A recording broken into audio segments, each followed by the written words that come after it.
We are 3, 2, 1, live. Yo, yo.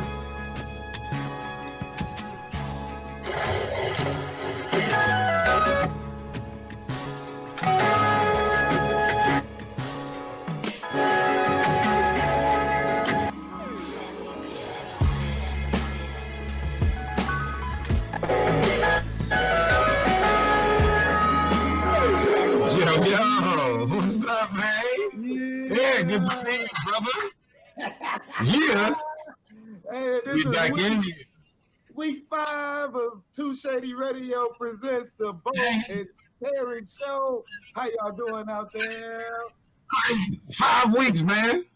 5 weeks. My name is Robert K, a.k.a. Bo, a.k.a. Two-Face, and my man right here next to me is... Yeah, what's good with y'all, man? It's Terry, a.k.a. Shady, man, a.k.a. What's up, man? What's happening? I'm your partner, man. What's up with y'all? Yeah, appreciate y'all tuning in, for real. Straight up. Good to see you.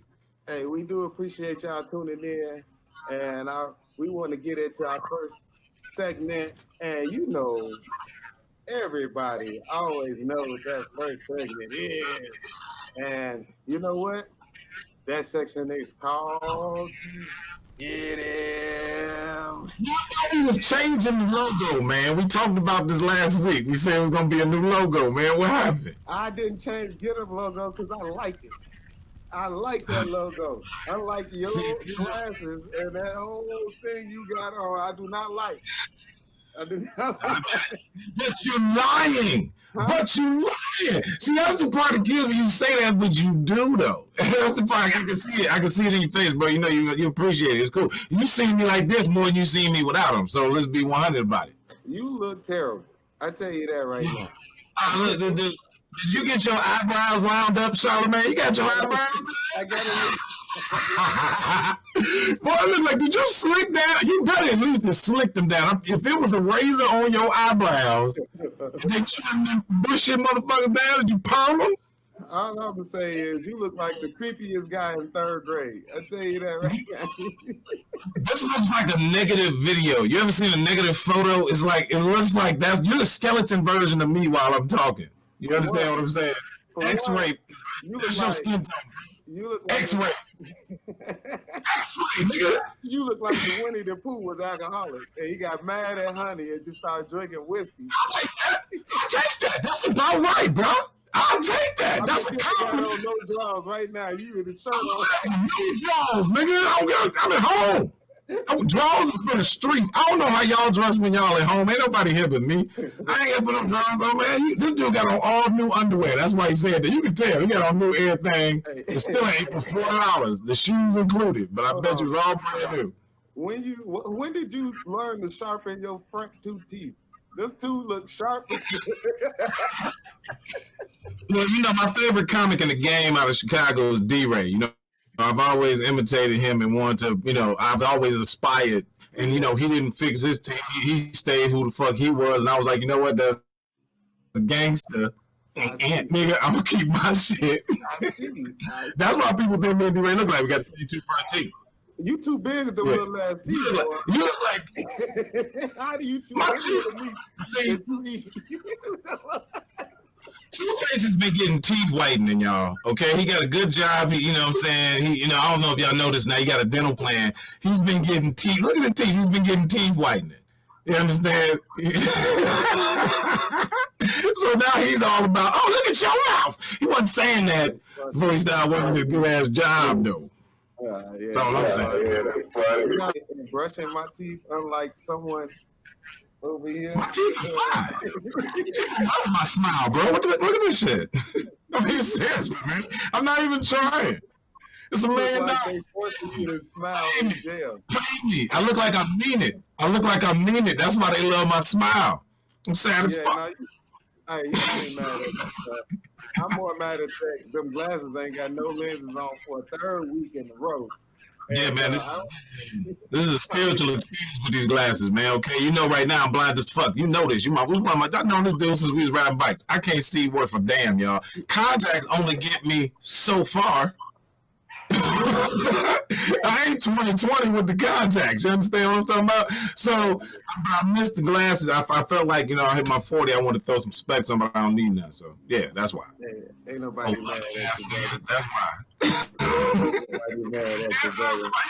Give it up a two-face haircut, everybody at home. You can tell when somebody get a haircut. They always look at you like, hey, boy, you ugly. Look at you ugly. You ugly. You ain't got no haircut. We over here trying to hide our hairline. Our hot button topics of the week is... Yeah. First hot button topic of the week, guys, is Memorial Day weekend just passed. Yes, sir. Yeah, you know what? It felt like a holiday a little bit.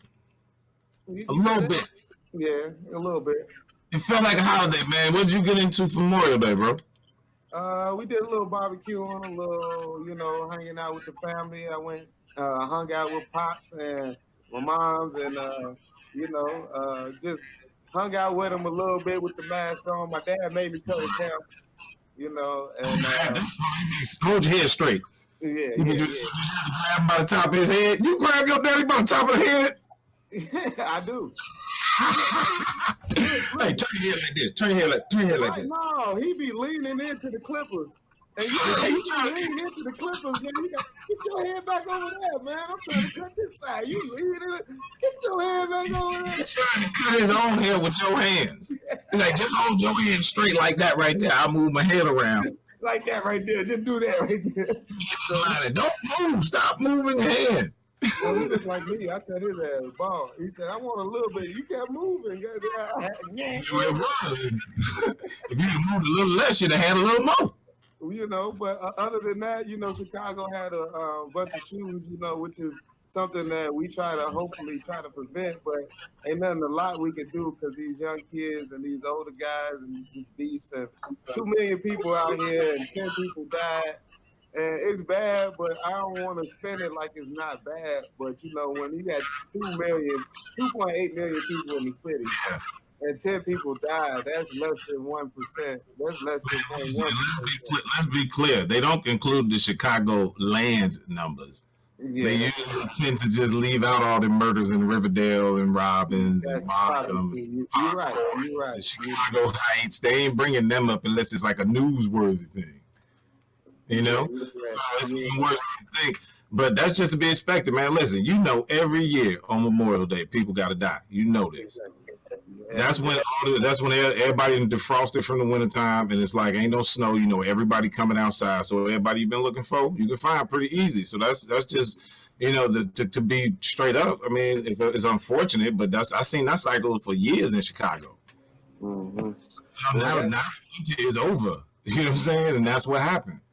Well, that's unfortunate, but we trying to curb it. They trying to say it's the worst Memorial Day weekend in almost 5 or 6 years. So y'all just be safe out there. We love y'all. God bless y'all. Y'all try to curb this violence. I know some of it is unavoidable, and some of it probably ain't got nothing to do with us. So other than that, it seems like we've been doing pretty well there. So how y'all what it is? Out there? We need to get swords to become popular again. Yeah. See what I'm saying? If like some gangsters start, like this is my boy Justin Carisi, he got this joke about swords, dude. It's hilarious, and it made me think about it. Like, yeah, what if thugs, like real thug cats, just start walking through the hood with like long ass swords? You know what I'm saying? Just like, you know what? And they could. Don't get them started, man. Don't. But I mean, swords at least a fair chance. You know what I'm saying? Damn, it's like, yeah, I might want to fuck this dude up. If he ain't ready, he might catch it, and then you gone. But like, the shooting, just getting all these innocent people killed and all of that. Some problems result in death, man. And unfortunately, that's just human nature. And because we're maturing, and you can tell if this is the most deadliest Memorial Day in 5 years. Be honest with you, I'm kind of proud of Chicago because some things just get further than words. And we talking about a handful of people died on the holiday in Chicago. I was expecting. I'm gonna be straight up. I mean, I was looking. I was like, if it's hot, damn, it's hot out. It's gonna go up. Yeah. Everybody gonna be out kicking it. So I know that's. It's just statistics. It's just statistics, man. But that's honestly, dude, it's improving from what I've seen. Yeah. Well, second topic. Hey, your boy is in the White House tripping again. Hey man, you know what? I don't. Why am I the only person in America that thinks Donald Trump is trying to get fired every week and they just won't do it? I really think, because I mean, in the history of any elected official, bro, like one dude got caught like smoking crack, man. It was during the crack epidemic, man. You should let him go. Fuck it. You know what I'm saying? Like, hey, man, don't do that no more. Go to rehab or something. You know what I mean? But now this dude is just like, come on, man. He's trying to get fired. Joe Biden went out, messed up, right? Joe Biden blew it. Joe Biden already had the black vote because he was like a third cousin because of the Obama thing. He did. And then he went and messed up and said that. We was like, everybody was like, Joe, hold on, B. Like, everybody, you say what you want. We all did it. And Trump was like, oh, yeah? Watch this right here, though.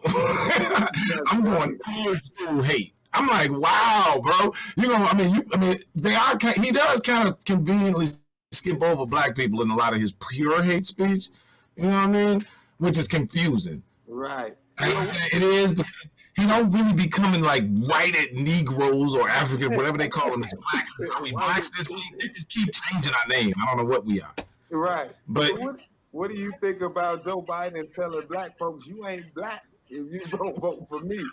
But that's what I'm saying. It was like, yeah, like I can right. That was a vice president moment, as we can remember. Dan Quayle, very similar situation, saying something not that dumb, but it was like equally as dumb, not the same type of stuff. But we were like, hey man, you're an elected official, bro. You got stuck on potato in front of kids.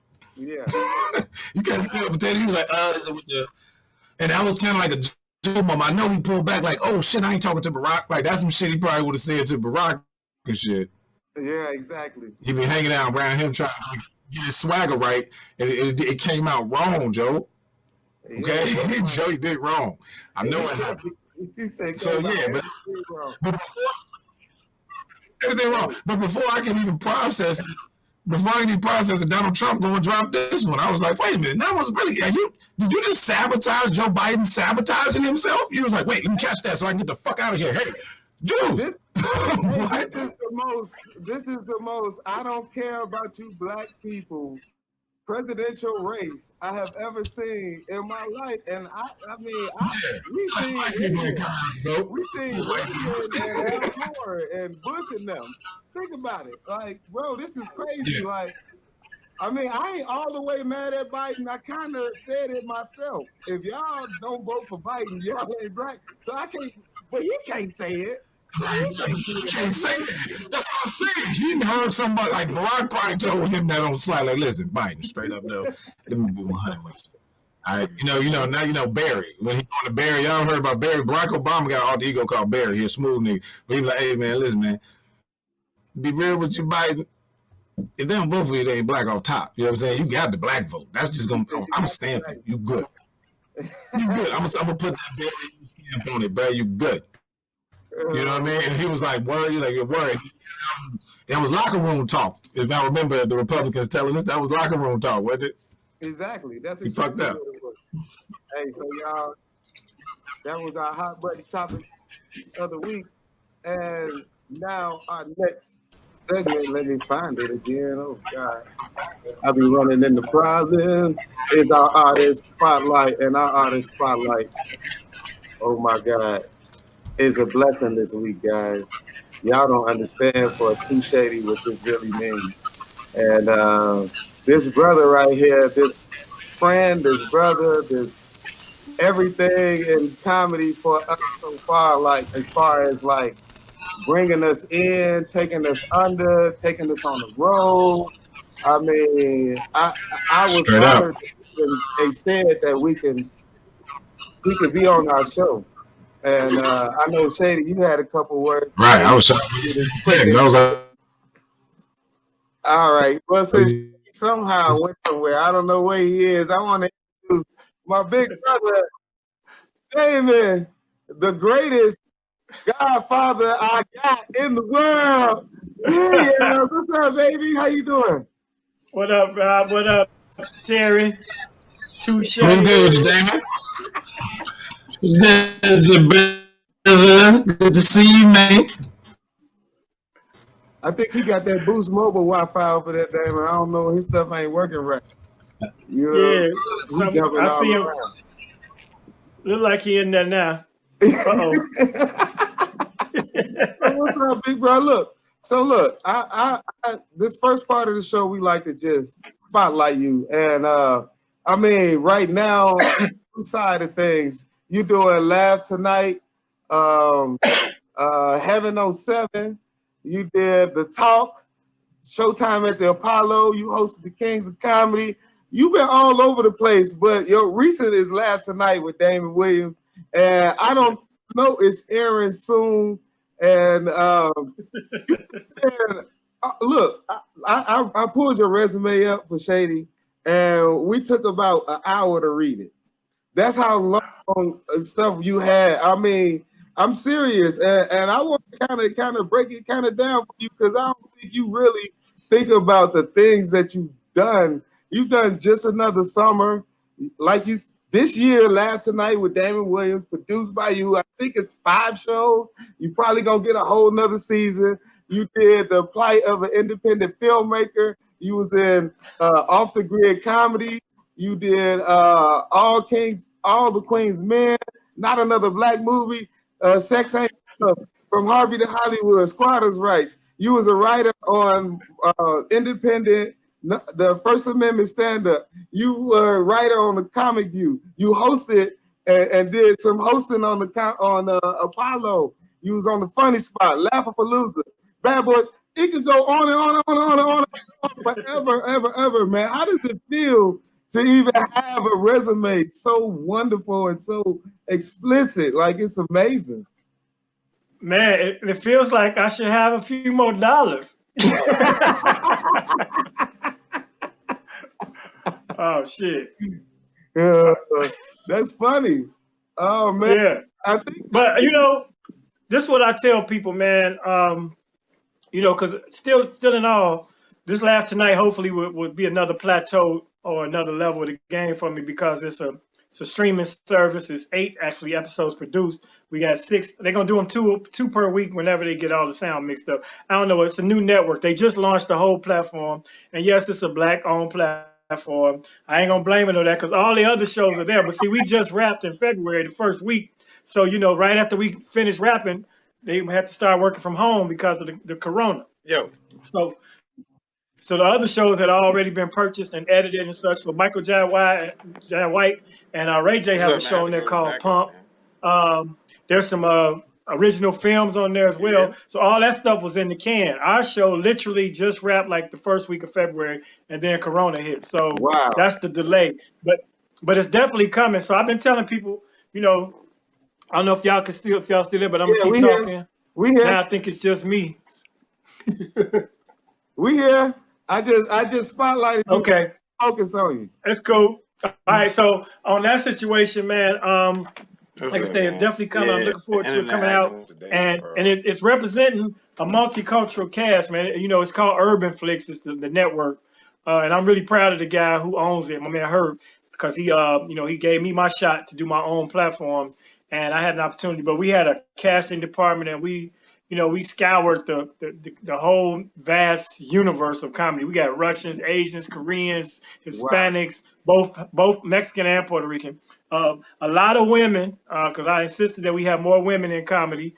And 9 Chicagoans on there, 8 or 9 Chicagoans made it for that first season, and it is only season 1. Let that be said, because my initial desire, and I pushed for it hard as I could, was to shoot it in Chicago. Mm-hmm. I really wanted to shoot it right at Riddles, because nobody's really done a comedy show of that magnitude in a comedy club format, except for the Funny Spot when they did it at that was at the Comedy Union in LA. But I really wanted to do it at home. So hopefully, if the numbers add up and the network, you know, blossoms, then I'll have more staying power, and I can bring it home, and we can do it at the crib, and I can get some more of my folks on there, or people's, whatever affiliation. Well, we ain't gonna get into that. We know, you know what I'm saying? We ain't gonna even play with you, baby. Look. Right. If I'm having with me, I'm coming to you. That's all I know. I tell you that. I ain't worried about it. I'm like, hey, I know Damon. Everybody leave me alone. So let's go. For sure. You frozen over there. I think that the Boost Mobile Wi-Fi you got over there just really ain't working for some reason. And we was And if he good. not frozen, that'd be an awesome practical joke because he holding it. He's serious about that. I think he really ready to eat. He like, look, if I'm sick of being on this show, just act like I'm frozen. Like, at least put my face up, you know. Hey, but look, while he frozen working it out, what we gonna do is we just gonna play a quick clip from you. Let's do one at Riddle since we talked about it, and All right, and let's check it out. my man, you set up nicely over there, boy. Thank y'all, man. First of all, it's overwhelming. I appreciate y'all coming. Give it up for Riddle and everything that's happening. Glad to be up here. Glad to be doing this thing at home. For 25 years, I've been doing stand-up, right? And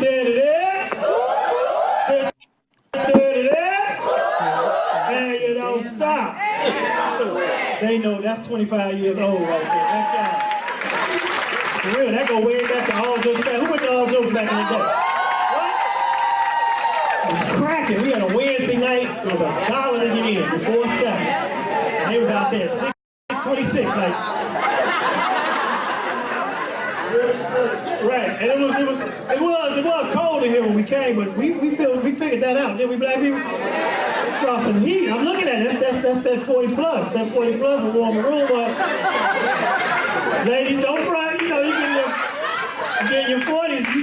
You don't know who you are. Your body start playing tricks on you, don't it? Go to bed in full dress, wake up butt naked. Want the covers on? You want the covers off? What's wrong? I'm hot and cold. I'm happy. I'm mad. Turn on the heat, turn on the air. What's wrong? I'm hot, I'm cold, I'm happy, I'm mad. My throat is dry, my coochie is dry. What? The wind hits, I got a bunion. I'm hot, I'm cold. I feel for ladies, it's rough being late. Fellas, clap for all the women in the room, because y'all ain't clapping, fellas? I know it's a lot late, but you're clapping late because it's hard being, even to get dressed for women, more difficult than us. Tell the dude, and then let's get dressed, you get pants, shirts, shoes, socks, drawers, we out. You can tell a brother's a wedding in 20 minutes, he be ready in 15. Let's go. Ladies got a little different setup. Y'all got your hair, your makeup, you got your purse to your shoes, you got to try on your whole outfit. Look at that, don't like that one. Put on something else, don't like that. Then the millennials, they got to take a little selfie. And then a few of y'all might have a little apparatus under your clothes.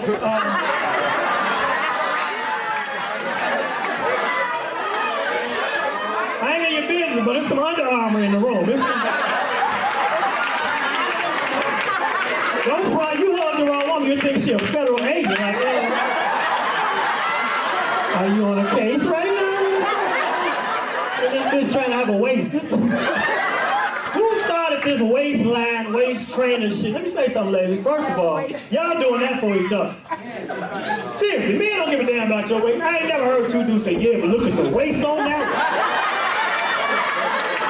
Look at this bitch in a full body cast walking around.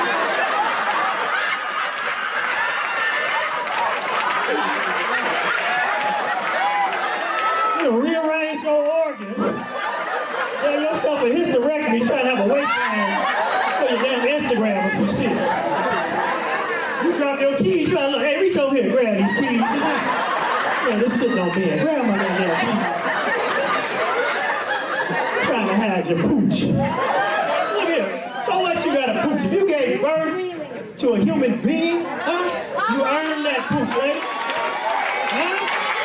And men don't care about that. Who behind you, willing to see that?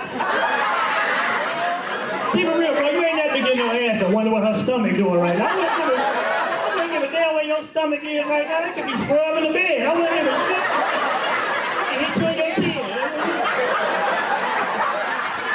Don't worry about your damn stomach. Plus, if you lay on your back, that thing go flat. Right? It's like a magic trick. Now you see it? It's like a blessing from the Lord. Didn't he do it? Won't he do it? He is able. Yes, he is. Let him use you. Don't do sit-ups. Damn it, do some laybacks. Do some laybacks.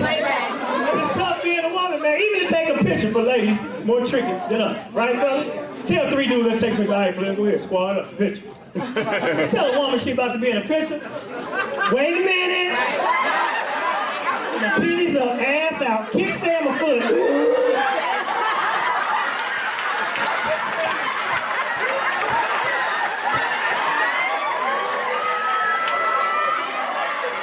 Then they gotta see the picture. Let me see that. Hold on. Don't post that shit there. Wait, oh hell no. Delete that shit. Do it over. Titties up, ass out, kickstand.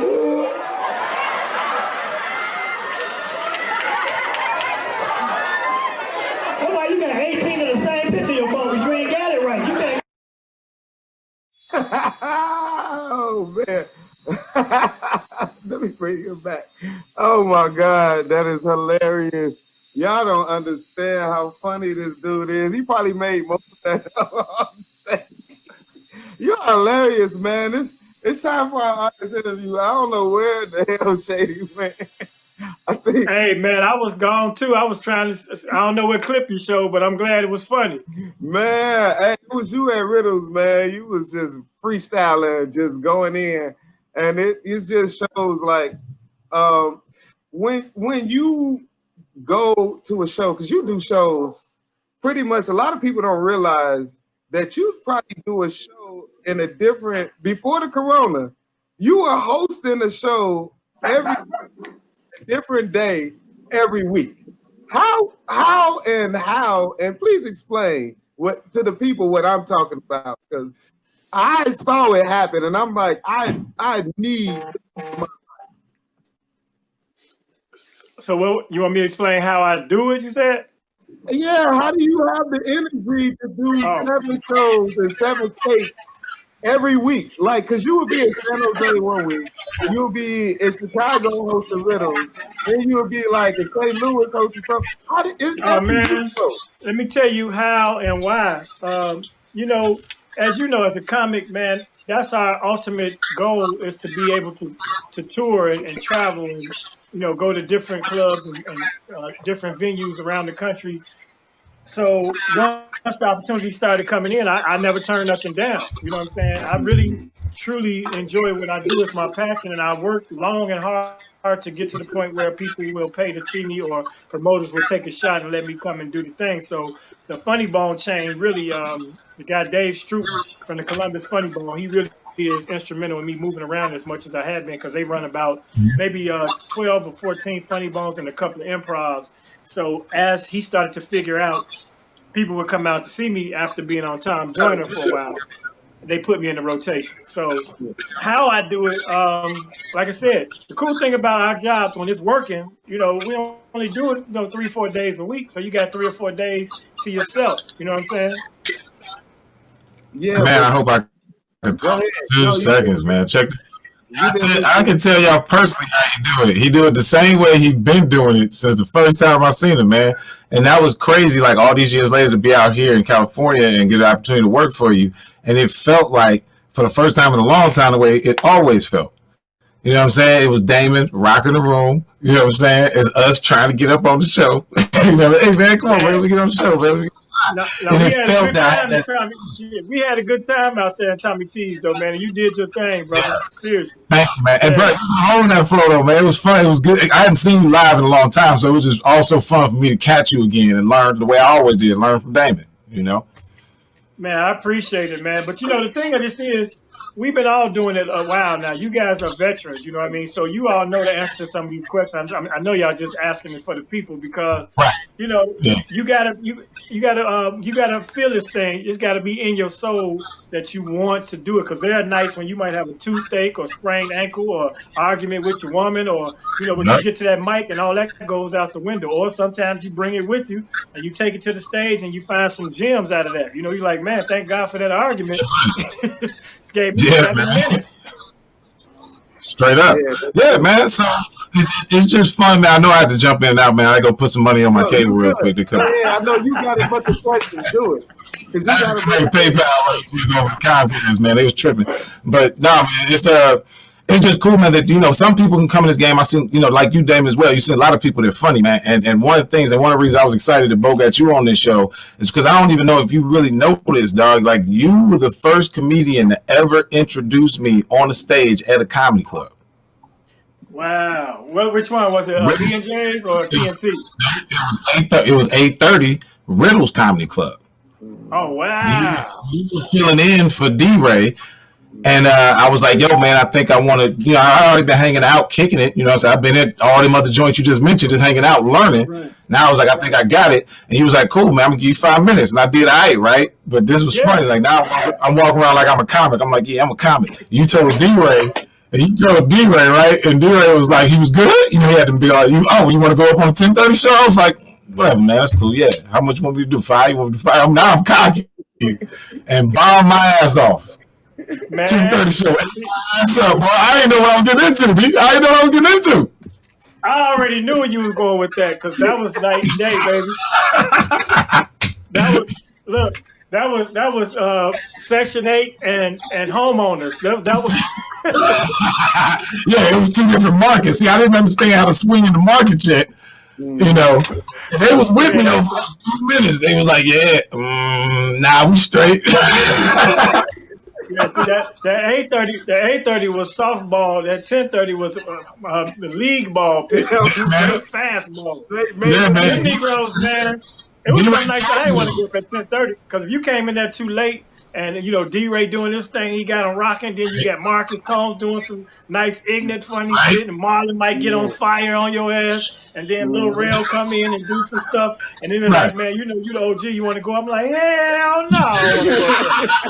Everybody trying to put a hole in the stage. Burning a hole in the building, but that's how our circuit is. But I would still do it, you know what I mean? And I find my way through it. But some nights I'll be back there like, man, I ain't got nothing for this. Not right now. I ain't supposed to be. I ain't about to go up here and be better than this. You know what I'm saying? So everybody think, well, I had a name for myself, but shit, it was some nights, man. In Chicago, any given night, you could find yourself behind one of them buzzsaws, and you have Jeff B might get on fire. Deion Cole might slide through Tony Scope, Kenny Howell might do some ignorance. And you tell him might fall through. Yeah, so that, but that's why you guys, when you move around now, you can do any circuit. If you came through that time and that part of life, it can't get no more like challenging as far as knowing how to conquer a room and how to follow other comedians, because it don't matter where you went up. Your ass you got to cross the heat. Period. Open, you got to come out swinging, right? So Shady, you got one more question for Damon before we play his next clip.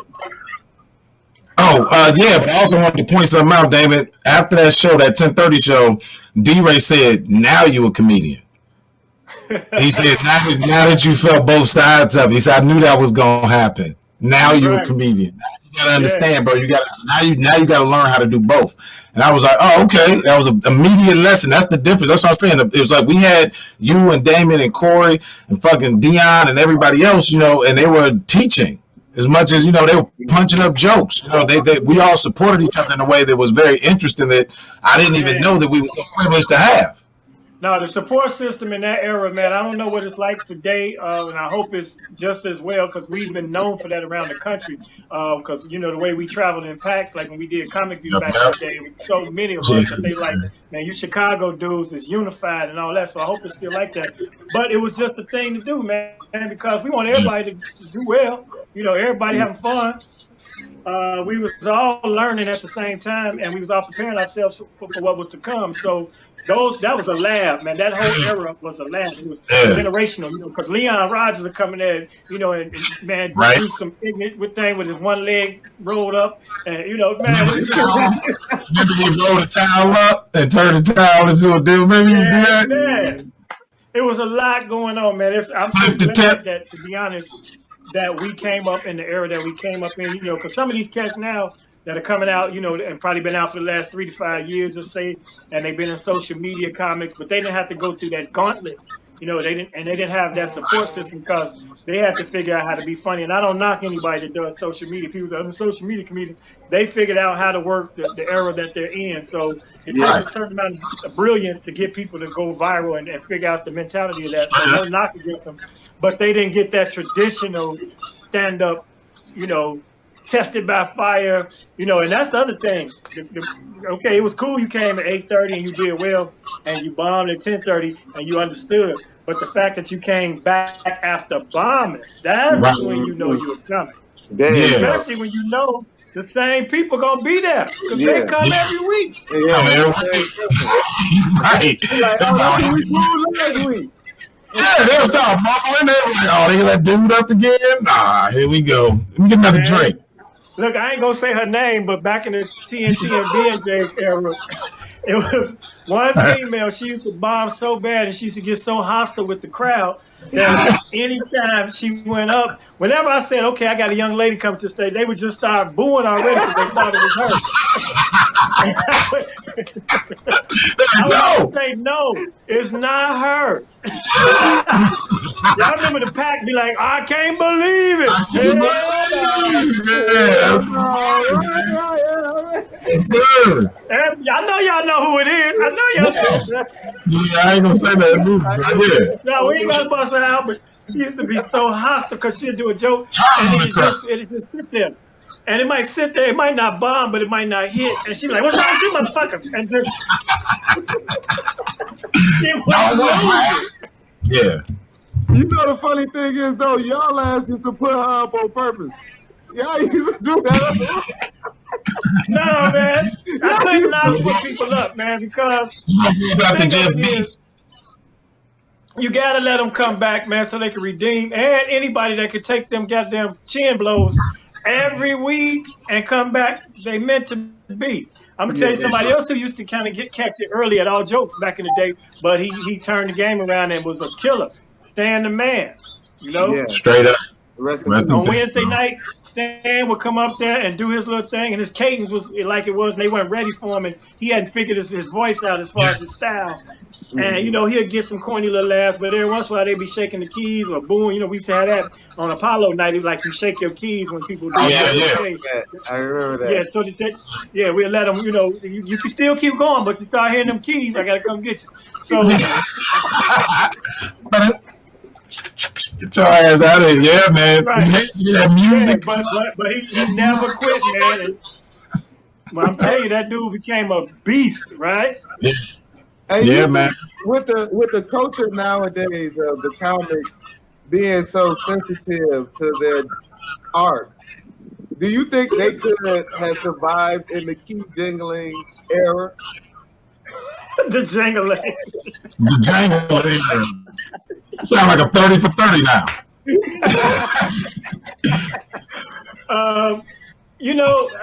To be honest, I think we had a better opportunity to survive. It might be more challenging now with our styles, the way we used to do it in today's society, because the audience and the sensitivity and the cancel culture is so soft that you can't talk about shit no more. Back then, you could go full out. I mean, you could do like retarded jokes and say the word retarded and fag jokes, so you could say fag, and I ain't trying to disparage I'm talking to Tu-Shay'de. That was half our time right there. I'm like, is he running down our We had all them jokes. That's all we did. That's Tu-Shay'de set. Because they was like, V2 came along. It was like, we got it right time, bro. We was like, peace. Hey, I can have that. Yeah, so now, now the audience, I think the audience is so sympathetic to everybody's, everything. They even have more sympathy for comedians. They have more patience to allow them. Because, back in our era, man, when we came out, if you wasn't bang, bang, bang, standing ovation, you basically didn't do your thing. People shooting for standing O's and, because Def Jam was about that. That was the culture of Def Jam and Comic View. You come out, you do your opening, you do your 2 middle bits, and your opening got to hit, and your close got to be like, and I'm out this month. You got to leave, right? So what I would do, whatever bit I had, that was my last 5 minutes of my set, which was to build up to that would be my comic view set the following year. So that's how I was kind of writing my set. So I was planning on the O's. You know, you had to plan on get that. You know, now the only person that didn't have to do that because his style was so unique was Dion. You know, Dion Cole, he was so laid back that, you know, for him to end like that would be against his character. So I mean, we all are blessed, man. That's the thing. Wait, David, but remember when he used to do, all right, I'ma go. Yeah. He used to tear rooms up with that. I'ma leave. Would destroy a room. Naked, that was my joy, bro. Yeah. In the living room. That was so brilliant because he was the anti thing that everybody was doing because we was all trying to end on them. And I'm out of it. He like, right. You know, a lot of times people do. I'm just gonna go. Yeah. And let me tell everybody that sees this, I don't care if it's 5 years from now, watch Dion's last special, man. That Netflix is flaming. It's banging. He came in, but I gotta say straight up, they need to go back to the last special, the one that came out before it too, man, because I love the Netflix special. It was dope to actually see him execute that because he smashed it. But the Dion Cole's seminar, Cold-Blooded Seminar, no special in history sounds like that. Yeah. Oh yeah, I mean, all this stuff gonna be great, but I really set. You know how you sometimes you don't. I didn't look at it as that's my homie special. I set myself up. I got my recliner straightened out. Yeah. Had my little beverage, my little you dig, and got in my mode and like I'm about to watch a stranger, man. And that dude banged that special, man. It was dope. So, and it's a lot. Let me say this too, because I don't have a special, but I do a set in all of the episodes of Laugh Tonight. Laugh Tonight gonna remind you of that feeling, that vibe of Comic View and Def Jam, where you know 3 comedians come out. They do their thing, but the added element is I have a sit-down chat with them before they're set. So you get to hear some backstory and some information about the comic, which makes you even more endeared to the people. Because some of them I had met for the first time on set. You know, I saw some of their work online, whatever, with the whole casting process, which was so strenuous, man. We had a list. My master list might have had 150, 200 comedians on it because everybody I could think of, I submitted, you know, name after name after name after name. And then they say, well, this person, they needed demographic. They really wanted all cultures, you know, Black, white, Latin, you know, Hispanic, Asian, you know, European. And then they wanted LGBTQ. They wanted little people. They wanted me to find fucking midgets, like a serious situation. We had Brad, the cat, you know what I'm saying? So we wanted every little category. Yeah, we had little Brad Williams, but he bailed out. I had a Canadian comedian. Brad cool. I met Buddy. He cool. Yeah, you know, he just came up short. But he knows, Damon. Trust me, he knows. That man little. So it's gonna be more seasons. I'm just looking forward to the first couple of episodes taking place so that we can, you know, start a new tradition and not only launch some new names around the country, but also reinvent and reintroduce people to the comedy scene, because there's no shows out there like that. That's, you know, the showcase platform with comics, you know, hitting the 5 to 7 minutes or the 10-minute set. And I want that. We need that because you can't get it through this now, you know what I'm saying? Everybody ain't gonna get it from followers, you know what I'm saying? We need a platform. So hopefully this thing takes off and everybody gets a shot at it, because y'all know I look for my hometown people first of all and foremost anyway. All day, every day. And that's why when I wrote this show, I was hoping, I didn't think you would have the time, because I knew that you would be too busy. And I am truly honored and blessed that you say, yeah, I try to model my new career off of a lot of the stuff you do. Shady knows this, because when I do things, I like to model myself off things, the career that I want. And I know a lot of people don't think about how much work you do, and that is more inspiring to me than anything. So I salute you, brother. I got a I want to show you, if that's okay, and we go hear a couple more jokes from you, and then get some replies, and then we'll go from there. Okay. All right, let's do it. All right. And y'all been on the island? Who been on the island since Sunday? Brothers since Sunday? How's the household? Everything still good? Everybody still good? Yeah, Thursday right around when the friction kick in. Y'all get tired of yourself. This when you decide, you know what, it really ain't a good idea to go hang out with our friends and live in the same house. You find out who was the late night woman that just be up. Every household got one dude be on the couch. It's 3:15. Listen to this. Looking at them 2 channels you got. And I don't know who owns these houses, but we need some premium channels. I know that. You can only watch so much damn MSNBC. Then you got the early person. Everybody on vacation, we trying to sleep in. You hear somebody down there, 6:15 a.m. just round and just making noise. Yeah, boom. Who the hell up at 6:15? We on vacation. Everybody trying to be up that damn early. Who get up early on a regular basis at home? Right. 6 o'clock. 6 o'clock. Snap a few that shoe. At 5:30, 4:30, shit, why? What's open? Why you up so early? Your day is done by 9, so you're in the military. Now what's your job? Turn on the sun? What the hell you doing? 4:30, like, let me get up and turn on this goddamn sun. Get the world started. And put on a cup of coffee.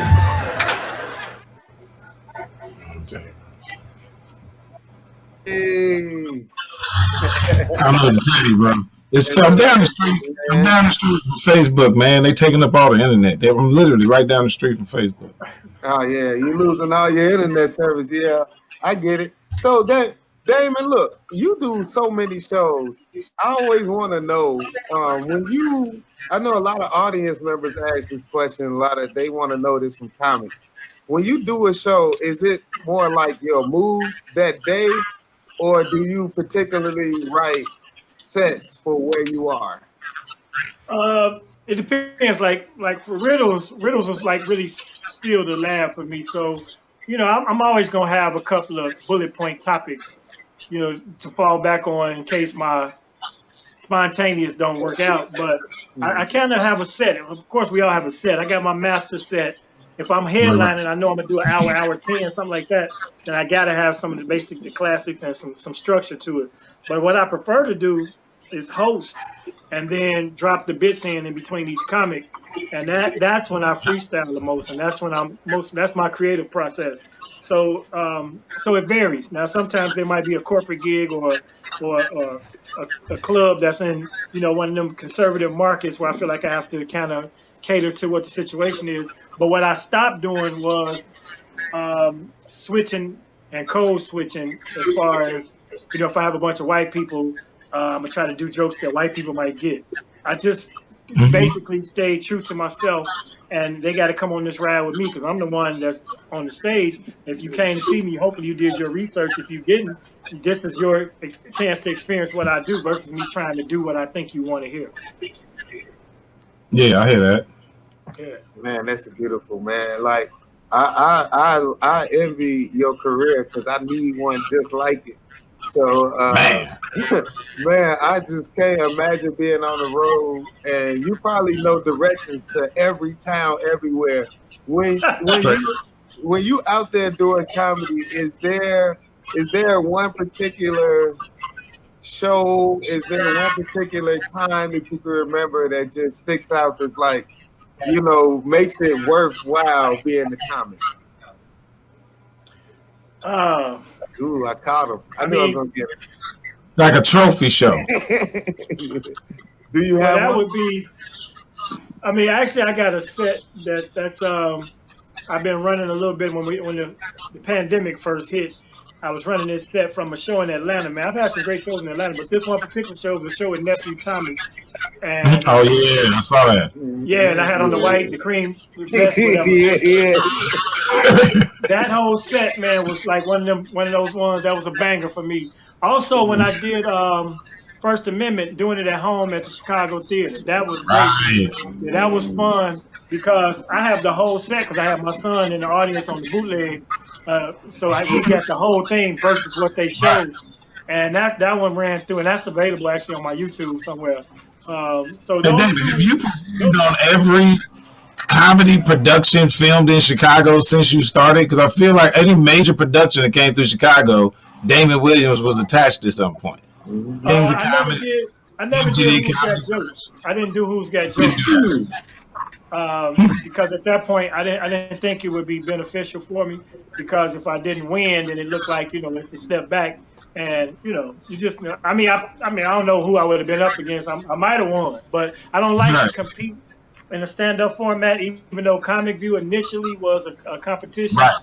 I don't think comics should be matched up head to head, and an audience and a couple of unexperienced or inexperienced judges decide, if you was better than the next person. So I stayed away from that.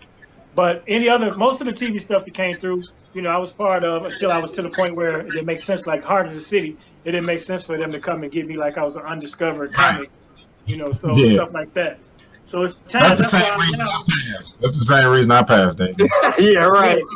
I was like, I mean, it's not fair. I've already done it once or twice. I gotta, you Google me. I did a couple things, Same reason you passed gas, man. Shut up. Why don't you broadcast from your own house? Do that. Hey, shut up. Don't do that. You were barred. You're a timeshare doing this damn. I'm mad you broadcasting from the treehouse. Your little house there. I can't even argue with that. There you go. Yeah. Hey, but I gotta tell you something else, for real, because this was crazy. Damon, I don't know if you see this thing. When I hosted for Damon, it was a woman that came to see every single show with Tommy T's in Pleasanton. Shout out Tommy T's in Pleasanton too. But it was remember the lady with the Mustang? She drove a Mustang. I was playing with her all weekend, and she loved it. And we had a thing, and she knew it was all lighthearted, and it was beautiful. Like your audience, man. Thank you for allowing me to get a chance to play with them, man, because you have such a great audience, bro. Yeah, and that's comes from the longevity standpoint, and the thing of that's one thing I want to tell everybody. If you do this thing and you're consistent, that's the thing. You just have to be consistent. Your opportunity is going to come, but you can't, waver in the meantime. So once you're in it, even if your circumstances didn't allow you to stay in it, once you're back in this thing, man, just be consistent so your fan base know that you're trying, because they wait to see you do things. You know what I mean? So. Yeah. That group of people, though, they were there's a cruise group, Blue World Travel Festival Sea.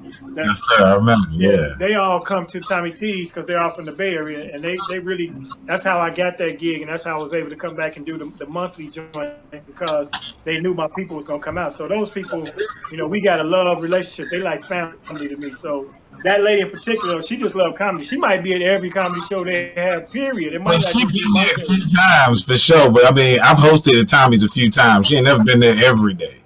She was there on Sunday. Different seat. That's my girl. She's cool. She's a cool older lady, yeah.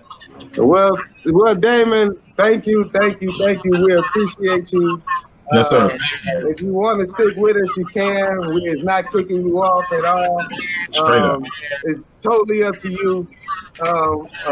We just want to say thank you. We appreciate your career, everything you've done for us. Continue to be a success and a blessing, and we're gonna continue to promote you, and hopefully you get to that super next level past everybody we ever known, so that I can be like my big brothers there. Yes, I'll be like, hey man, let me in the back. I just want to come hang out backstage, man. And you're gonna have a pass or an opening set. Don't even trip. Y'all know how I get down. I bring my people with me. I would hang out there, but I did one of these earlier, and then I have my live, and now you guys. So I gotta, I like to try to keep my quarantine for real. I partied to your live yesterday. Oh yeah, when I was doing, I partied to your live, bro. We was listening to your live. I came in right around the time you dropped that Black Coffee. Yeah. Oh yeah, man. Come on that thing, man. 5 to 7, 5 to 8 sometimes, and just hear some good grown music stuff you don't hear on the radio and stuff. Sometimes I never know where I'm gonna go. Sometimes it's old school hip hop. Sometimes it's current. You know what I'm saying? So kick me happy out. For people looking for me, everything I do is on DamonWilliamsComedy.com. And like I said, I will hang out with y'all. But first of all, I ain't even ate, and my wife got on some dukes today, so I gotta beat it. All right. Yes, sir. Much love, fellas. Man, y'all keep doing this. This is a great platform, man, and I hope it grows and blows up. Anything y'all doing, let me know, and if I can push it, I'll help you. There's a show we're doing called Comedy Squares, The Comedy Squares. That's on Instagram. Look for it. It's a Zoom virtual show, and we're gonna be looking. They're gonna be casting for more comedians as well, because it's gonna be a continuous thing once it gets picked up. So let's do that. I guess Laugh Tonight will be on soon. I'll come back on the show and pop in to let y'all know it's running. All right, thank you, brother. Thank you. We appreciate y'all. That's Damon Williams. Don't forget to check him out on Laugh Tonight and everywhere else. You know, he's online. So his Instagram, his Facebook is all at the bottom. Check him out the whole show. You got him. Damon Williams. Thanks for having me, guys. Appreciate you. Thank you. We appreciate you, brother. All right. Hey, now we gonna jump into our unsung heroes because I got my boy, and he is an amazing 3-point threat.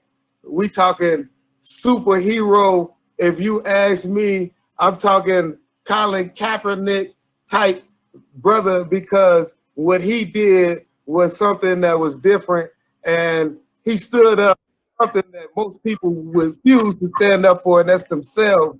So I want to give a shout out and give much love to the big homie, the 3-point threats. Craig Hodges, how you doing, man? Yes, sir. Yes, sir. What's up, Craig? Crazy period of time, and for me, man, it's you know, a blessing to talk to the brothers and to the family, man. So I hope everybody's well during this quarantine time, and you know, we get ourselves together and come out and mature and about people. Okay, did you hear that, Shay? Yeah, man. Much respect. Okay, good. So, Craig, man, you know, we appreciate, you know, you doing all these things for us, and you moving in a positive direction for Black people.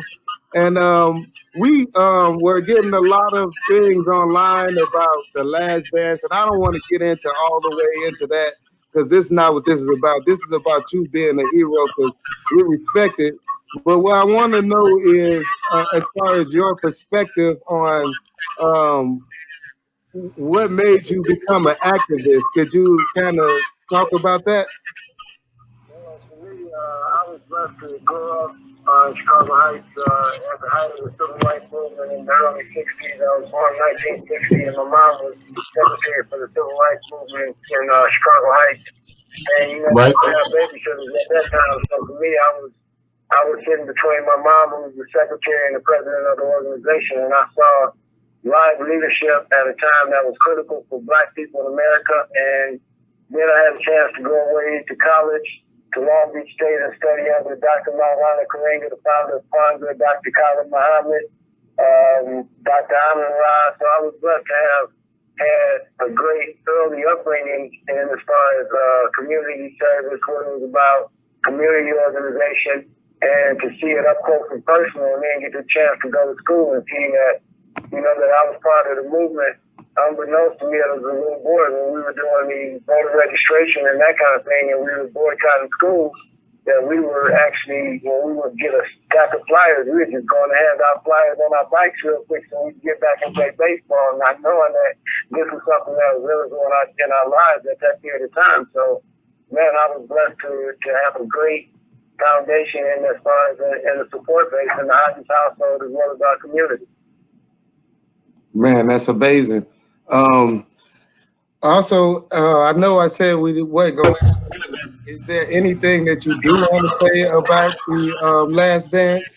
While we, well, you know, for me, it's one of those things that I felt it could have been a lot more unifying as opposed to the divisiveness that now we see that it's caused within us as a people, within our community as those athletes and professional basketball players, and the fraternal order supposed fraternal order that we have. So when I look at today, even when I hear about, you know, there's a tape somewhere flying around that MJ didn't want Isaiah to be part of the Dream Team, you know, that bothers me. So it's not just, now it becomes a compilation of things, not just the last dance, but also the fallout from the last dance and things surrounding, you know, this MJ and And I feel like more, it's bigger than MJ, man. It's part of the entire culture of America and the remnants of racism and those types of racism that, you know, throughout the society, man, whether it be professional baseball, basketball, football, or the branding of our athletes.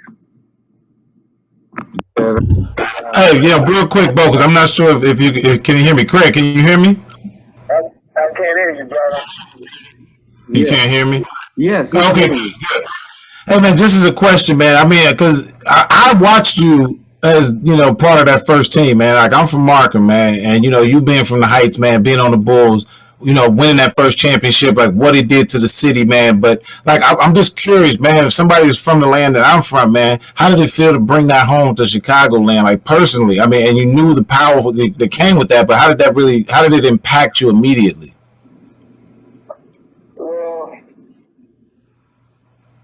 Well, I couldn't really, I could hear you, but I couldn't really hear the Could you repeat it?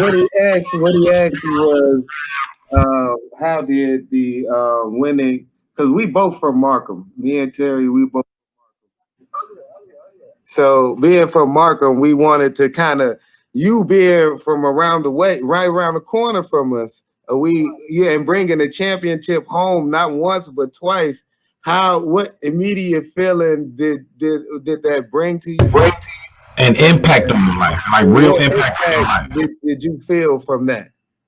Yeah, for me, man, it was one of those things where, you know, it's part of a combination of, we call it dreams, but we call it more work, training, and with the path that you've been on. So I was blessed to get a chance to watch the Bulls struggle when I was growing up, watching Norm Van Leer, watching the late Jerry Sloan, who recently passed, and just to get a chance to come home after having been 6 years in the league, understanding what it's about to be a professional, and coming home to win a championship. You know, knowing that it was just a matter of time, not knowing that we were going to have the triangle in a year and a half, and the impact of the triangle with the latex winner, with, you know, being my college coach, knowing that with this system, with the right players that we have, there's no way we can lose.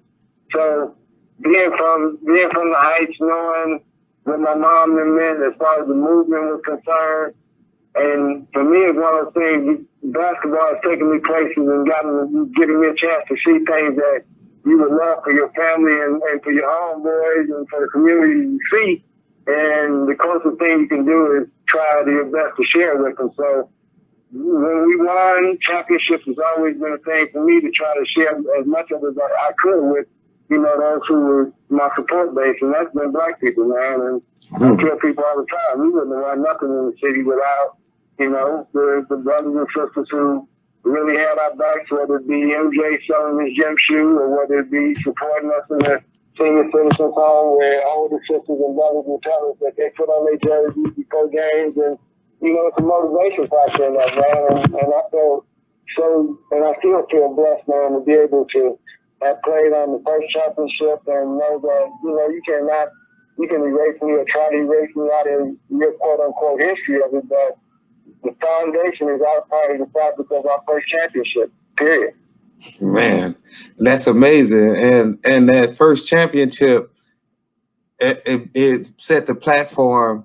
And at that time, you were already a 3-point like beast.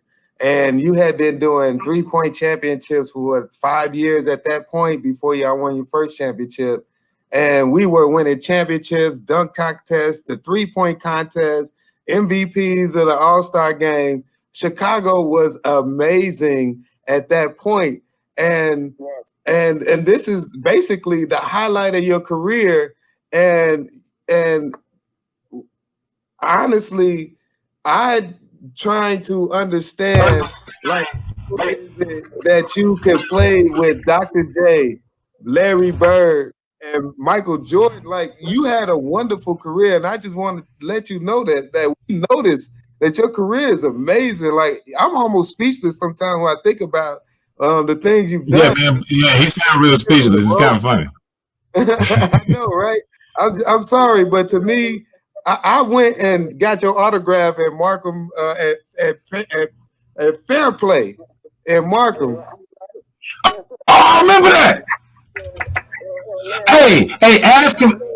You know, we all come in this thing, man. We all blessed to get to life, man, and we all have gifts that we're given.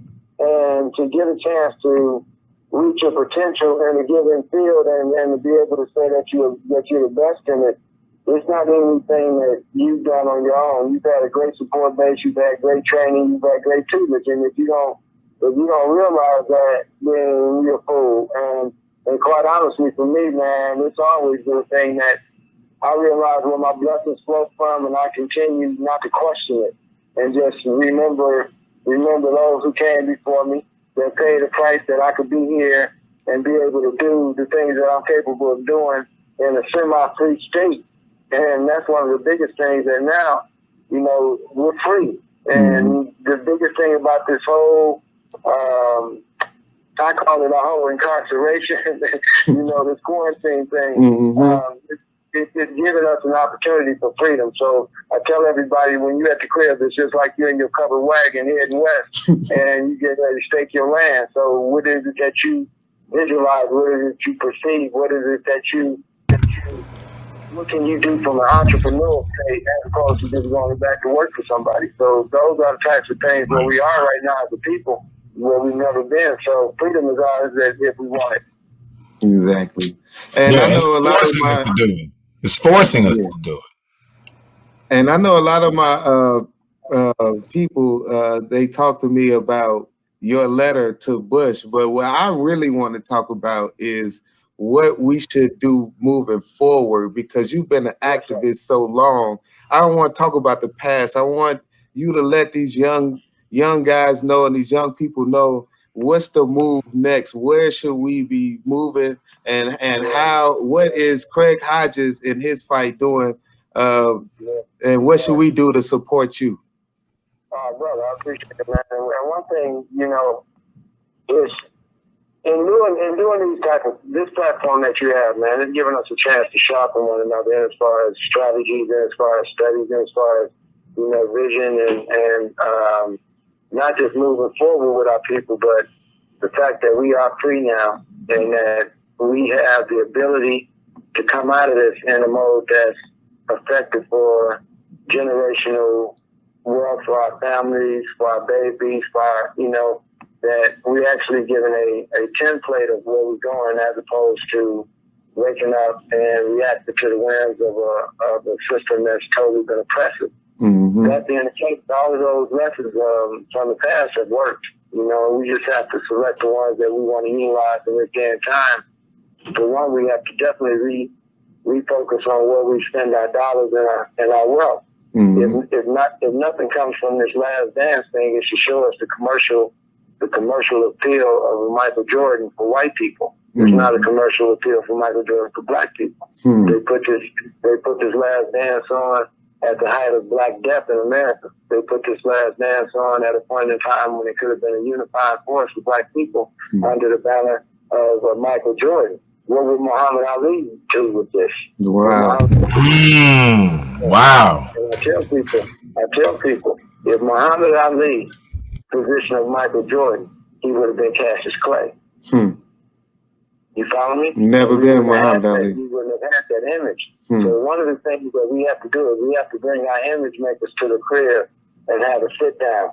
I had a chance to talk to Dr. John in the 1968 Olympics, who was one of my heroes.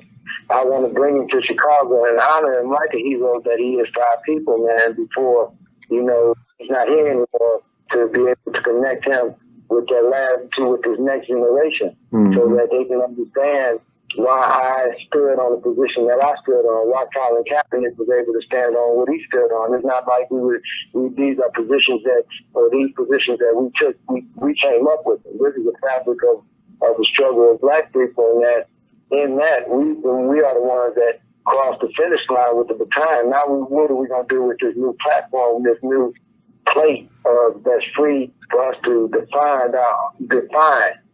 Now we have the power of definition to be who we want to be, how we want to be. How do we unify that vision in a purpose mindset?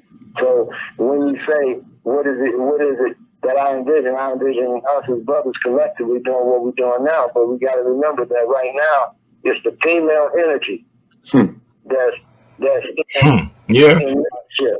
That's in leadership.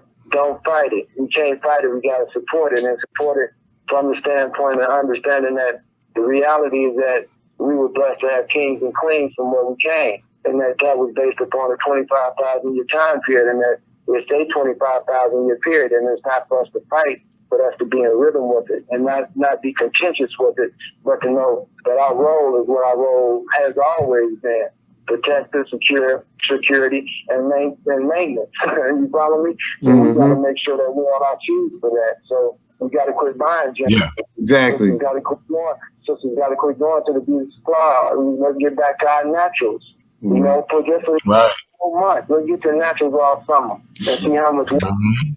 In October, if we don't go to the beauty supply store, if we get our clothes back as men, if we get off of these gym shoe kicks, if we get off. What the hell? Who made up the sneakerhead fetish? You know what I'm saying? What is that about, and why is it? And it's a personal way of pulling wealth out of the pockets of people who need that wealth for sustenance to maintain a mindset for the next generation, and we haven't done that. But now I think just watching young brothers like yourself and young people worldwide, that there's a vibration going on in the consciousness that's coming across the planet, that it's about human rights. And human rights is more valuable than civil rights. Because now you take it to a whole other platform. So, you know, I look at what Colin was able to do with the social media. If Mahmoud Abdul opened myself at that during that period of time, it would have been a wrap. You know what I'm saying? Exactly. But because I told people, if I get my 1992-93 contract and they give me $5 to $7 million, I'm leveraging $6 million to the city of Chicago, and so that we can do programmatic stuff throughout the Chicago area. Because you're capable of doing that. It's another issue that people like people. It's a couple $1 million in unity. And if we put the money in the right places, we're gonna create a unified force, and that's the whole thing. Is that if they want to make our issue $1 billion issue and don't know why they want to give us the billion, it ain't that, man. It's all about I can show you that and prove you that Michael Jordan came out of a black woman. You follow me? And he's a product of us. So don't try to take that product and now you make that product capitalist white, and that's what it becomes. We're capitalists under a system that we were the original capitalist slaves, and now we ain't slaves no more, so capitalist system dies because we ain't slaves. So it's falling in front of our eyes. Wow. But I want to ask him a question, though, in response to that. You know, when he stood up, and I remember that as a kid and him going to the White House, and he might have to repeat it for me, but I remember him going to the White House, and I remember kind of like the ripple from that and how it was, you know, it was like kind of viewed as negative in a lot of people's eyes, whatever you want to say. And the same thing with Kaepernick, even though you guys didn't really say anything, you didn't walk up there with a gun, it was peaceful, and it makes it hard for a lot of people to believe that we can do it peacefully. You know, do you really think that we can have a peaceful resolution in this country? Because it doesn't seem like anybody else wants peace. Let me share something with you right there. Our power is already secured, man. So when I hear brothers picking up weapons, and you got yours, man, do that if that's what you like. But I'm telling you, our power is knowledge and wisdom, and we stand on a platform of reality. And the reality is that our ancestors, even to yesterday, a brother gave his life in Minnesota. Sacrifice. So it ain't even about us picking our weapons up. We ain't got to. All we got to do is stand shoulder to shoulder with our sisters behind us, letting them know that these sisters behind us got all the wisdom that we need for the ages. They can solve every problem on this planet, but we have to know that. We can't have no doubt that the weapons that we pick up was made by somebody outside of us. So the spirit ain't in us to do that. Our spirit is a certain one that we know that all we got to do is ask for it to rain, and it's going to rain. Man. It's some rain coming. So that's the power. That's the power. So like I'm telling everybody, right now, with this MJ garbage that's going on, I've never had this much publicity in my life. Yeah. And I ain't got no manager, and I'm telling my brother, I got the best and the manager because the creator is mine. Oh my God. was always choreographed my steps in this thing. So it ain't there wasn't no trip that I went to the White House and gave a letter to the president in a manner that no other black man ever went in the history of this country. And you got people like you won more championships than me, and he had the name. He didn't go as an Orthodox Muslim in his gift. You know what I'm saying? So there's things that have been guided in my life that goes behind Craig Hodges. And my brother is today that this is something that I cannot do. You know what I'm saying? This is something that I was raised on this like I was raised on Luca. So, and the magnitude of this is so much heavier than a damn ball. So I tell people I can have it 30, 35 like that guy still doing. But my man, my consciousness is more about black people than basketball. Basketball is a way of mining to get to black people. And give them black people what we need to get to where we need to go. Not to who, because I want to be a superstar. I want to be like Mike. What is that about? That is a way to address and pull away from what's needed. So when they see the magnitude of a Michael Jordan in the city of Chicago, brother, when you see the magnitude of Oprah Winfrey in Chicago, brother, and you tell me what other city could have produced them to but Chicago. You couldn't have did it on the East Coast. You couldn't have did it on the West Coast. You had to do it on the city with big shoulders. You follow me? So I'm telling everybody on the planet how important Chicago is to the planet and always has. So now, expect. Don't think, don't hope, expect. And I'm telling your listeners, expect what's coming for us. And it's coming like this. This thing that's going on, coronavirus, it's the Passover. All we have to do is just chill. That's it. Passover, we're gonna be straight. We look at scriptures being there when you out of book. You ought to be on the book. So now all we gotta do is sit still, talk to one another, exercise, drink our water, exercise, research and read, and build a spirit. And I was time for you. And get in rhythm with the time. Don't be behind the time. Quit looking backwards. Quit judging yourself on stuff that you ain't got no control over. Alright? And if you can be wrong, go out in the yard at 12 o'clock. Ask the most out of that you, hey, I'm sorry what I did. Let me go forward with my life and do what's better for these next generations so that I can feel good in front of my grandbabies. That grandbaby love. You know, yes, sir. Know that I did everything possible.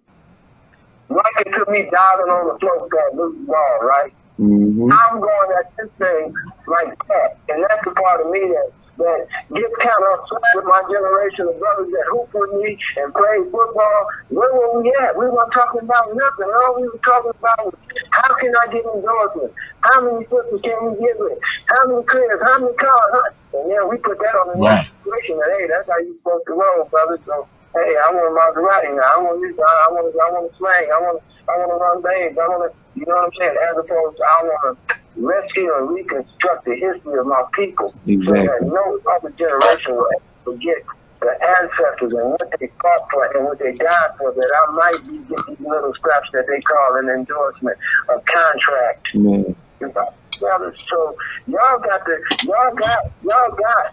what's needed and necessary. Now it's just a matter of us threading it together, because everybody is on this, man. Everybody's doing that something is wrong. We can't just put a post to it because we ain't had a chance to slow down. Exactly. But what's it gonna take? I've been saying the same thing, but what is it gonna take to unify us?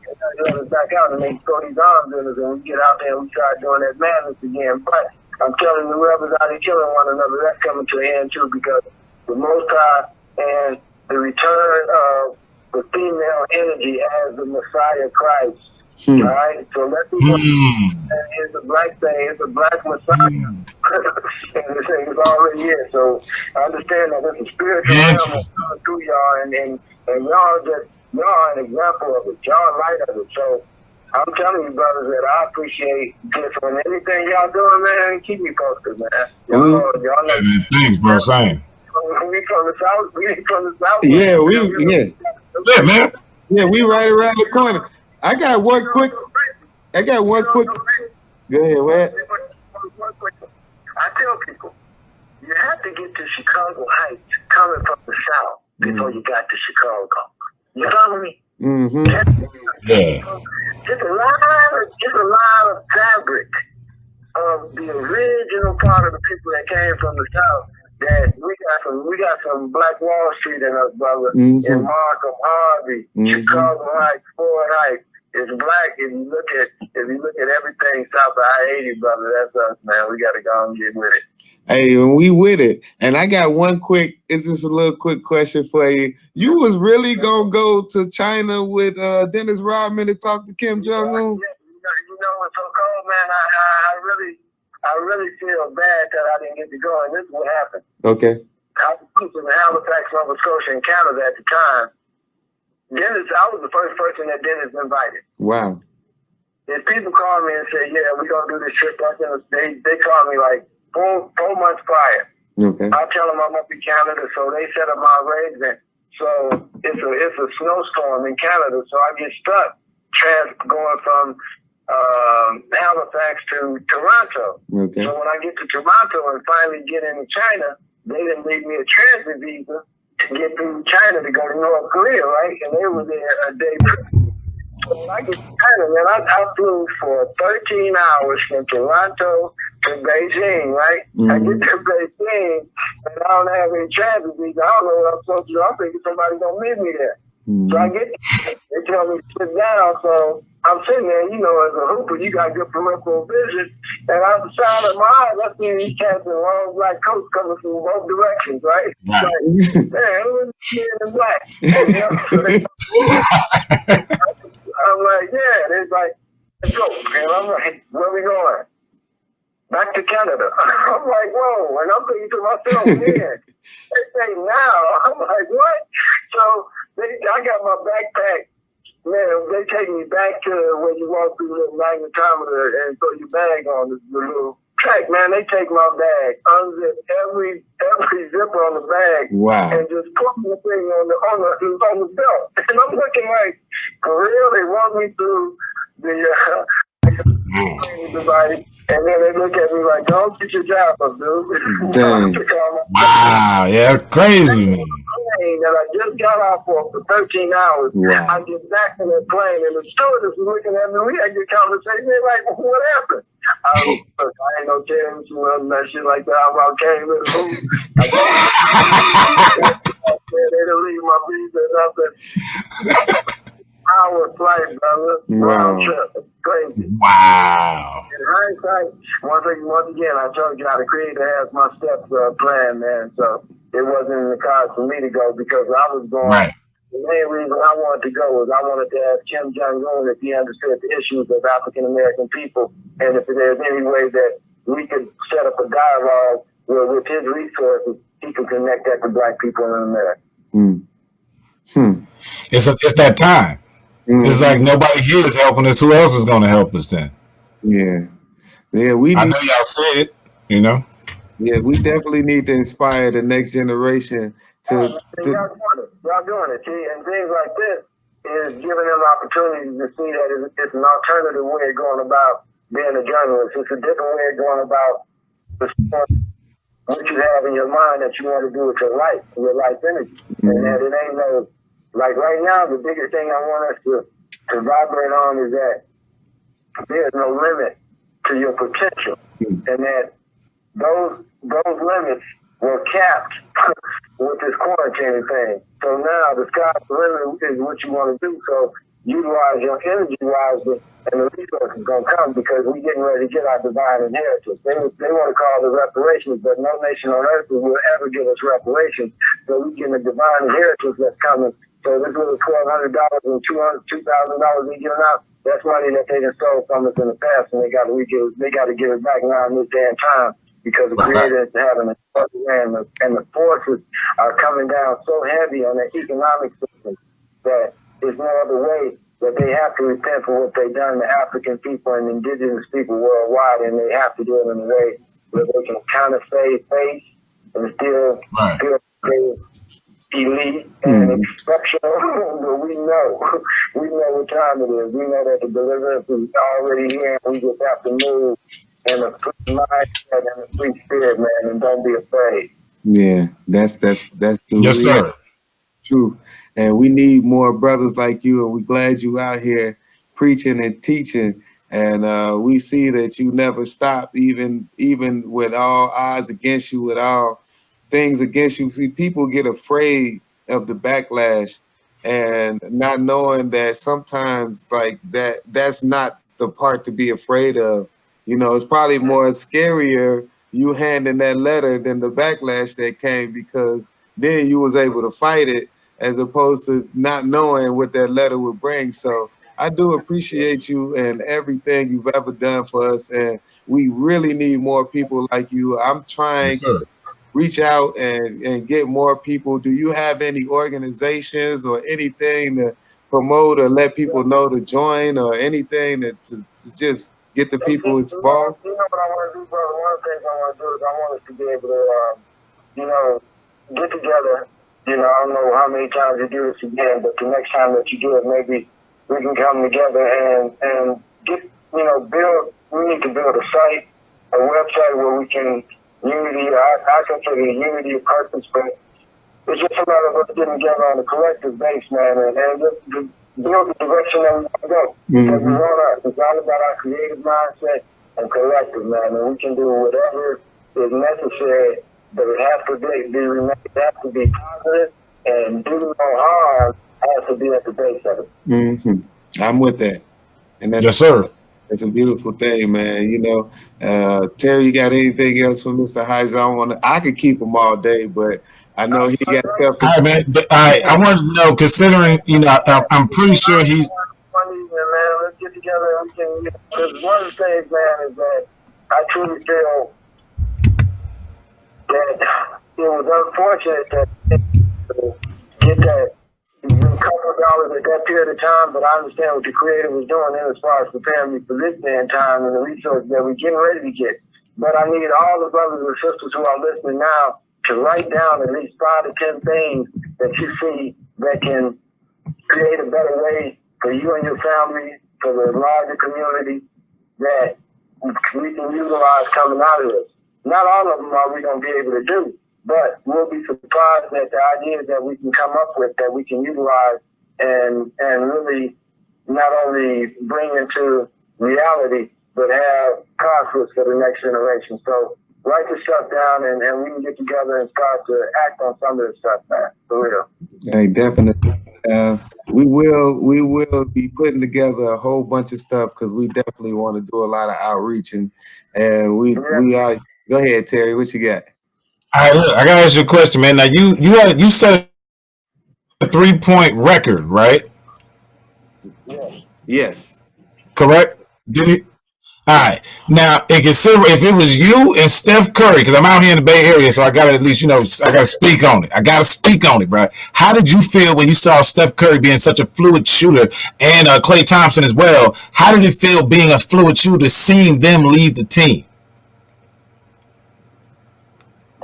Well, it's generational, man. Every generation has theirs, and I love how the game is transitioning to now it's positionless, and so much of this positionless game is due to corporate capitalism and their analytics. And so the analytics of the game lends itself to 3-point shooting.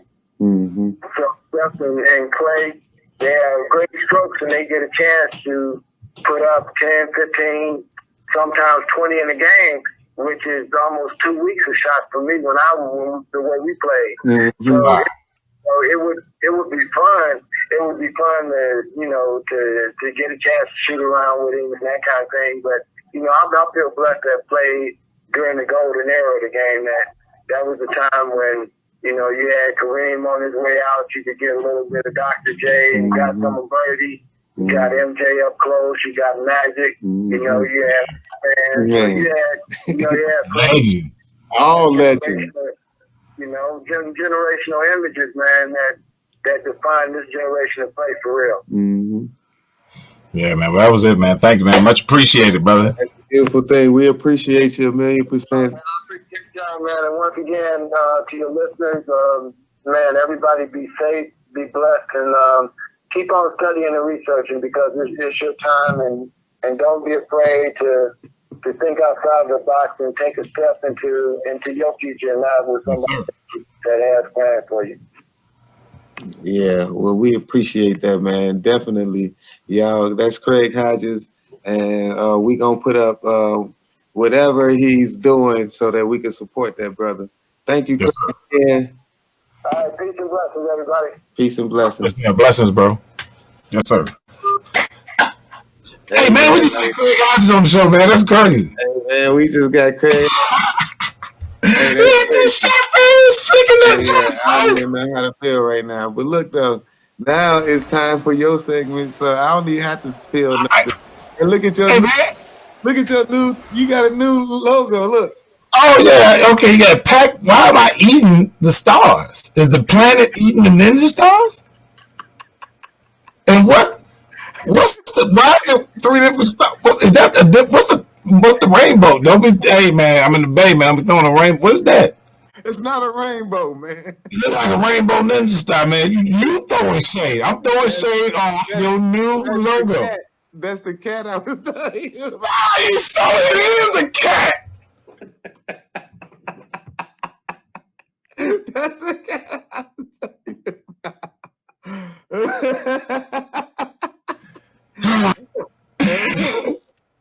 This dude, man. All right, listen. Okay. All right, that'll be another time for another day. Right now, I'm throwing shade on presidential candidates say the dumbest things. Now I know we might have talked about it a little bit earlier. We might even talk about it a little bit more later, man. But I really don't. I've never seen a president try to get fired more than Donald Trump in my lifetime. And the funniest thing was, like, Joe Biden doing what Joe Biden is doing, and it ruffled our feathers a little bit. But now coming back into it, like, Trump couldn't even wait a week before he was like, I got to snatch the crown for you. And these are the choices they expect us to make. I think America could do better than this. And I'm pretty sure a lot of people in America can do better than this. And I was watching something with Angela Davis, and if you guys don't know who Angela Davis is, look her up. And she was speaking on, the fact that we have to stop being part of the two-party system if we really don't like it. I mean, there's other people we can vote for, and a lot of people say there's a problem with doing that. But what that does is that puts pressure on these other candidates to make better decisions because they have to debate against these people and they have to campaign against these people. So it's more than just winning the seat, because the presidency is only one chair. There's a lot of people in government, and it's so crazy that this is supposed to be the top of the executive branch. And I don't even know there's no explanation for this. You know what I mean? These are mistakes that kids don't even make in high school. You know what I mean? When they're doing speeches or they're getting interviewed on camera for the first time on TV. And these guys are supposed to be the leaders of the free American world. That's ridiculous, man. Do better, America. I don't care no more. Like, straight up. Like, this is a joke. It was just like the last election. It was a joke, bro. I don't care. You know what I'm saying? It was like, you can't say, hey, it's a free country and anybody can become president as long as you're a Democrat or Republican and you line up with all of our views and our ideals, and you got to accept Donald Trump no matter how many times you talk about Mexicans and Asian people and skip over black people for some strange reason. No matter how many times you do it, and it's like, that is a terrible way to lead a country. We got to do better, man. We definitely do. For real. Dude, this is stupid, man. Did he really say, if you don't vote for me, you ain't black? He said that he's running for president currently. It ain't even like he off retired. He is currently campaigning it. Like, imagine if you gave him $10,000 to go sit down and eat with him. And he was like, yeah, man, I feel good. That was Barack, homie. Then you open up the news the next day. You're like, what the boy just say? You know what I mean? Like, come on, man. You're right.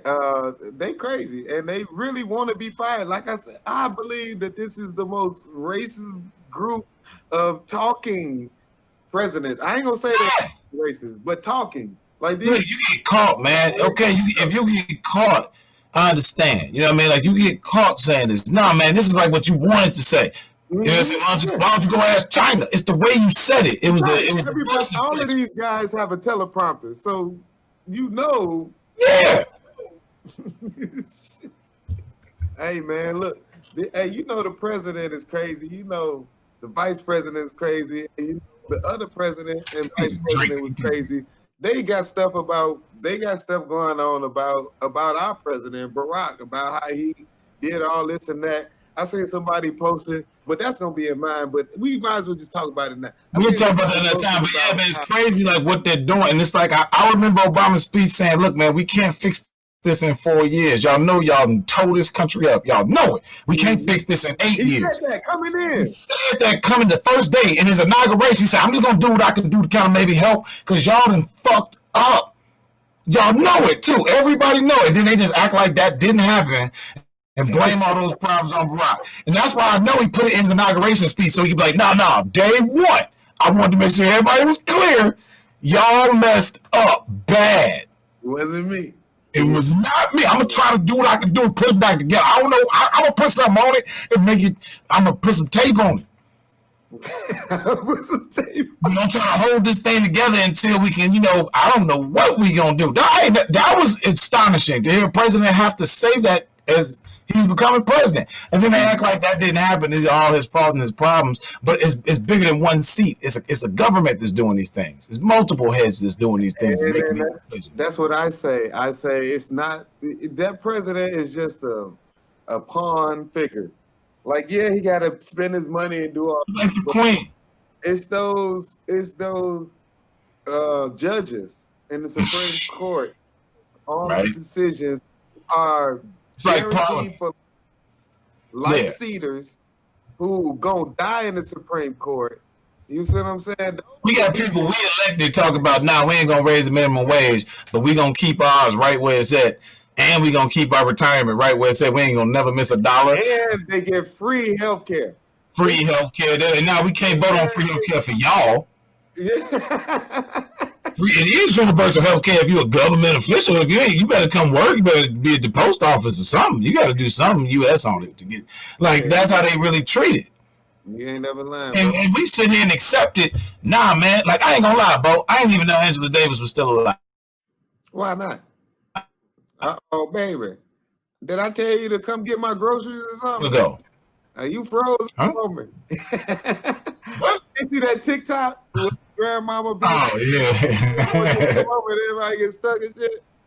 Damon made fun of you earlier, bro, because you kept. I bet he did, bro. I deserved it too, man. You don't think I already know? I can't wait to watch this. You don't think I know Damon burned me?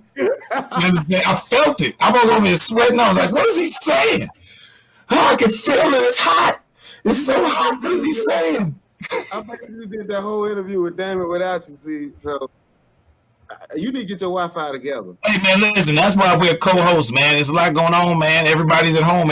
Kids doing homework and stuff. Is now you can tell everybody off the computer because I'm straight. So it's just, I used to work in telecommunications, and there's traffic and things of that nature that come into the play. And during a certain hour of the day, everybody's on. Anyway, I won't get into it. You can Google me. But listen, it's better now is the point. It's better now. FaceTime. All right, whatever, dude. Them 3 terrible, terrible pictures. I'm gonna point that out. How does it get worse every week? Why did you pick these glamour shot ass photos? You got powder on your face, and one of them, you got powder on your face. Hey man, stop. What year was this? Did you have a driver's license? You're like one of them chicks. You're going to pick a high school photo. That's a high school photo. That's turnabout or something. Your time. Get them too far. Now, you can reclaim your time at any moment. Just reclaiming my time. You can reclaim it. I'm sorry. It's FaceTime. Hey, sorry. This is my new logo for FaceTime, which is going to change now. Garbage. You're getting better though. Hey, but to be straight up, man, listen. What do you say? I don't know. I can't hear you. You frozen. The fact that you start.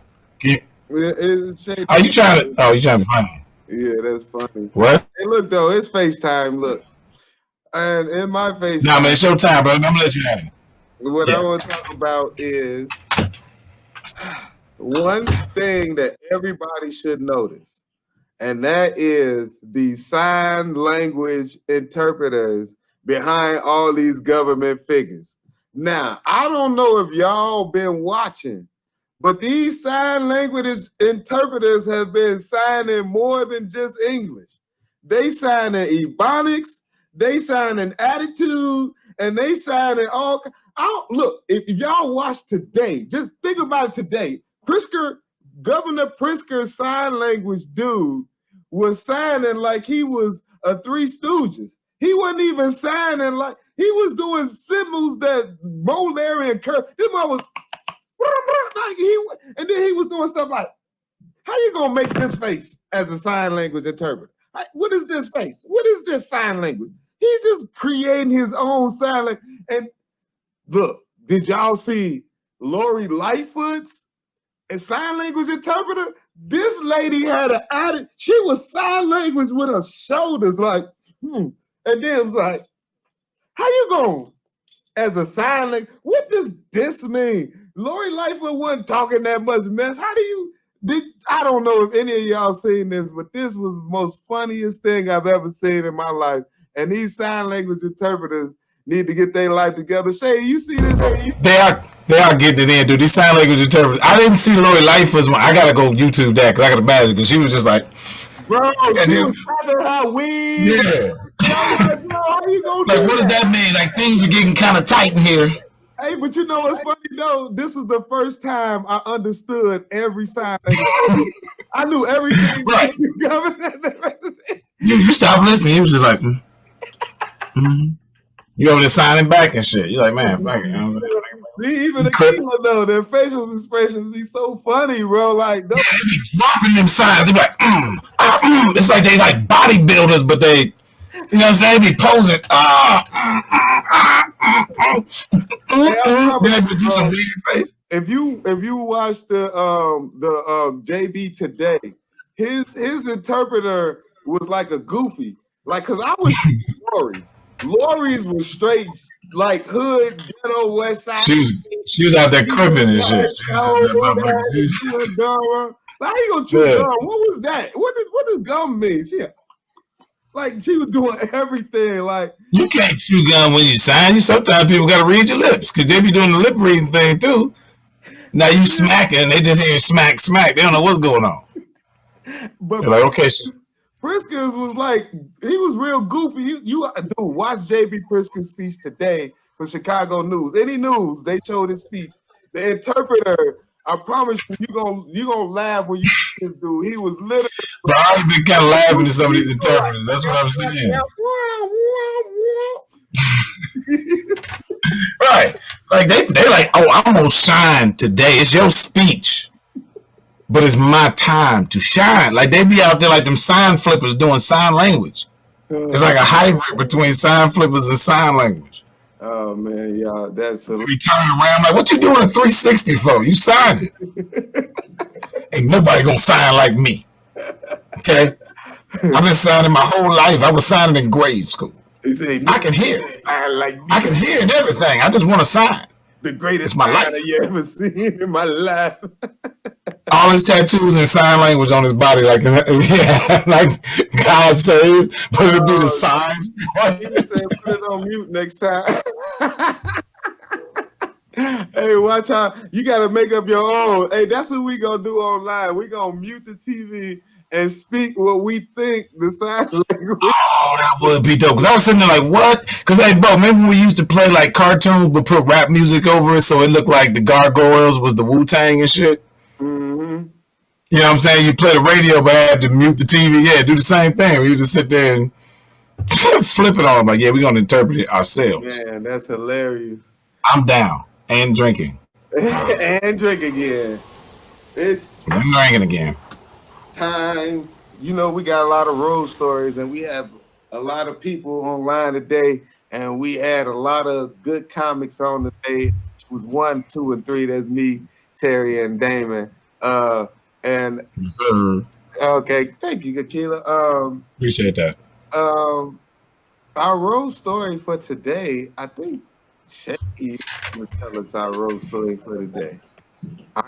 Nope. So this is the thing. Y'all think that y'all probably think we practice this or something, like which story you want to tell, and it's hard to say which because we just be picking them out the air. So I'm trying to think of a good one. All right. I remember this is when I realized, and Face, you'll feel this. This is when I realized the power of comedy. Okay, we were performing at Uptown Comedy Club in Atlanta. All right, and this is like right when we really kind of got Tu-Shay'de to like a 10-minute smasher. Like, you know, we knew we could smash in 10. You give us 15, 20, we got it. But 10, we knew we was tearing the roof off. Right? We got to standing on the first 2 minutes. You know what I mean? It was like, we built it. Like Damon said, you come out hard, you in hard. That was the movement at the time. But anyway, we at Uptown. If you've never been to Uptown in Atlanta, when it was in Buckhead, man, it used to crack in there. It was upstairs, man. They had the beautiful portraits, and everybody came in there sharp, right? It was this dude in the front row. He had on a white suit. Me and Face on stage, we did the whole world joke, sent the room up, messed around, and dropped my beer. Do you remember that? I do remember that. I went to grab it or something, and I dropped it, and it hit the dude in the white suit who had to be at least 6 foot something. Man, I do remember that. In Atlanta, right? With this girl, I'm like, this about to be a problem, right? And because if it was me, it could have been a problem. I might have caused a scene. You know, anybody could cause a scene. I just spilled beer on this man. He cleaned his girl clean in the front row. You know what I'm saying? And I was like, man, you know, I was like, oh shit, hey man, I'm sorry. And bro just did like this. He was like, oh man, no, keep going. Keep going. I just spilled beer on this man at the show. He clean. And he like, nah, man, he brushing it off. Like, keep going, bro. Y'all kill him. Keep going. Yeah, and that's when I realized the power of comedy. Yeah. That's a huge power. That comedy power is amazing. I thought dude was from the Killers, and we stopped. I remember seeing your face. You was like, oh shit. I was like, he did it. I'm sorry, bro. I didn't mean to get you in this. It was like he looked at me like, man, we were just killing. And then I'm like, I know. And I looked at him, I'm like, bro, I'm sorry. And he was just like, you know how we was back in the day. We just had to get them together, goddamn. I mean, I just didn't want to come. I felt like it was no other way it was going to be resolved. I was like, he about to jump up on the stage. We right in front of him. Ain't nothing stopping. Ain't no security. We about to get it in. That's what I'm thinking. Mm-hmm. You know, but it was like, that was the you know, we was in the middle of like, I'm not just saying it because I think we was funny. Like, I'm telling you, like, we was tearing that crowd up. We had only been on stage about 2-3 minutes. Beginning of the set, and I blew it.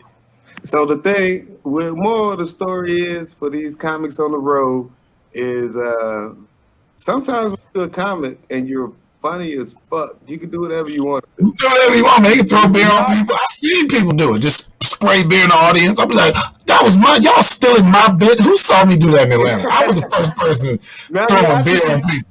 Funny for that to work. Right. The audience do not like it when you're terrible and you spill beer on them. Trust me, they don't like that. Nah. Like, yeah, we came up out of there with fans. I don't know how we pulled that off. I was like, hey, man, we got it, bro. I think we straight. After that, I think we straight.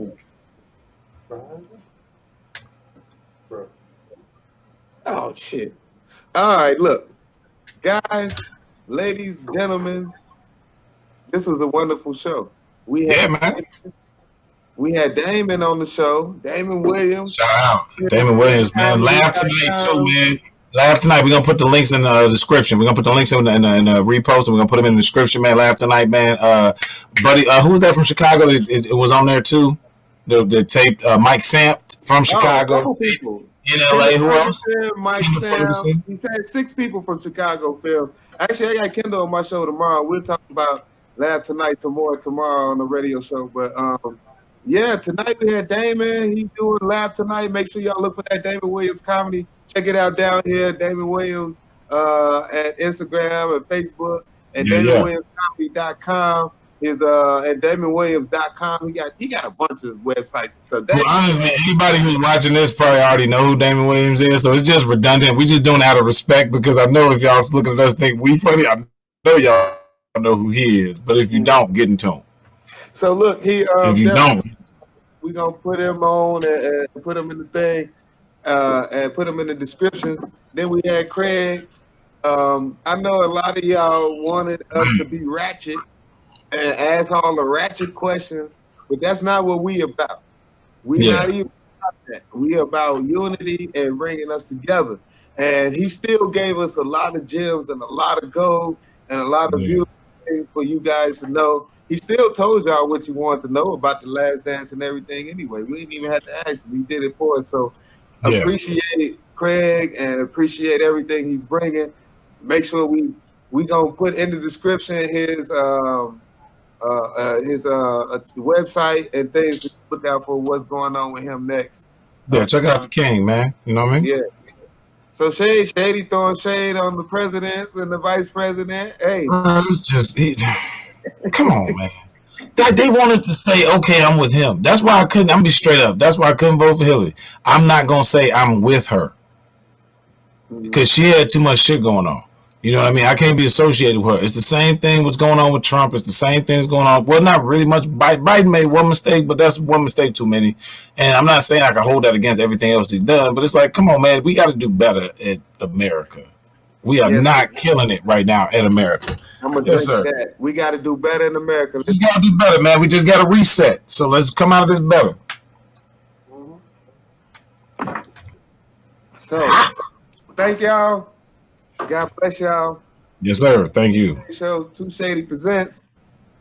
I talked a little bit about the sign language people. Yeah. We'll figure that but out. That's real. We should probably do that. We should do a video where we interpret. We should just play the video and then don't play the sound. Hey, we will do that. We'll just say what we think they saying. Thanks. That was a funny one, Micheal. Thank you for that. That's pretty good. Because they be getting it. Yeah, thank you guys. And that's our time. We've been Bo and Terry. I'm Robert Kane. We love you. Peace, y'all. Thank you guys. Peace. See y'all around.